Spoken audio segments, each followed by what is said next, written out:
Magpa-park na tayo doon sa parking space mo. So, bibigyan kita ng pattern dyan na swabing-swabe lang. Na hindi ka sasabit. Ayun ang parking mo, no? So, slow na. Kumabi ka na dyan. Unti-unti. Pag tumakot ang balikat mo dyan, todo mo naman manibela mo. Todo na. Todo. Para hindi mabutan tong Hilux. Possible habutan mo to. O, yan, no? Dikit na. Okay, sa Ford. Lapit ka sa Ford konti. Lapit. Lapit pa. So, stop ka muna. So, di ba, dito kang papark. So, itong ilaw nitong sakyan na to, itong Hilux na puti, ilagpas mo tong pillars mo, ha? Okay. So, banti ka muna. Ilagpas mo muna.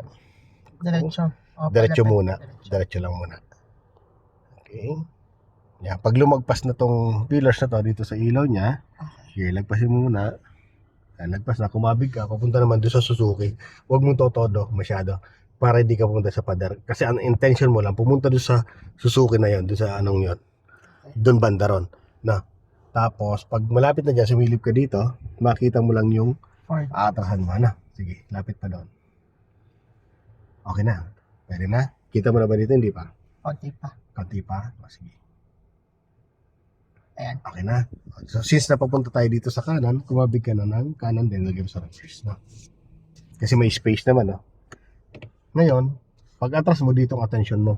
Okay. Ilalapit-lapit natin tong side ng sakyan dito sa Ford na to.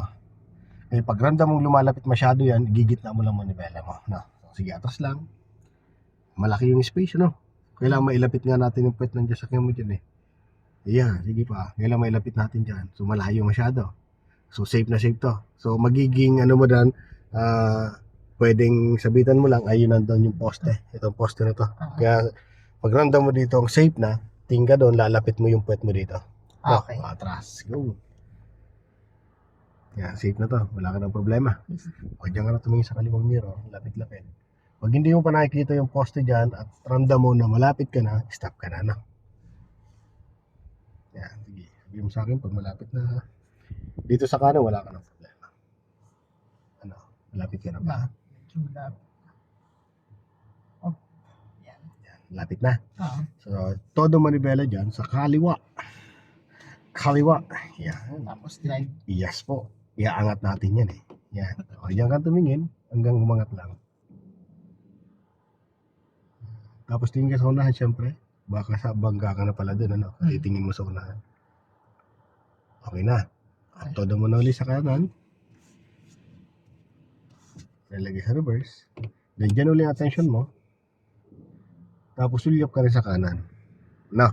Tapos sumusulyap ka dyan. Sulyap din dito. So tinan mo kung pasok na dyan. Yan, pasok na sa isang poste.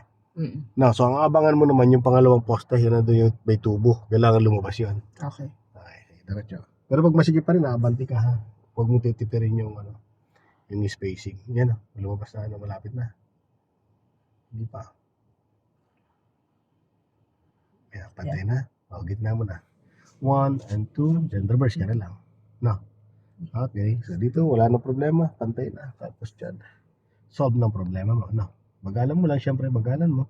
Huwag dire-diretso. No? Hanggang mag-stop lang yan. Mag-stop lang. Diyan ka tumingin sa mirror, mas magsasabi sa'yo ng tama yung mirror kumpara sa reverse camera. Pag nag-reverse tayo, sa ano tayo? Side mirror. Okay. Okay na? Okay. Very good. Oh, stop. Diba? Oh, so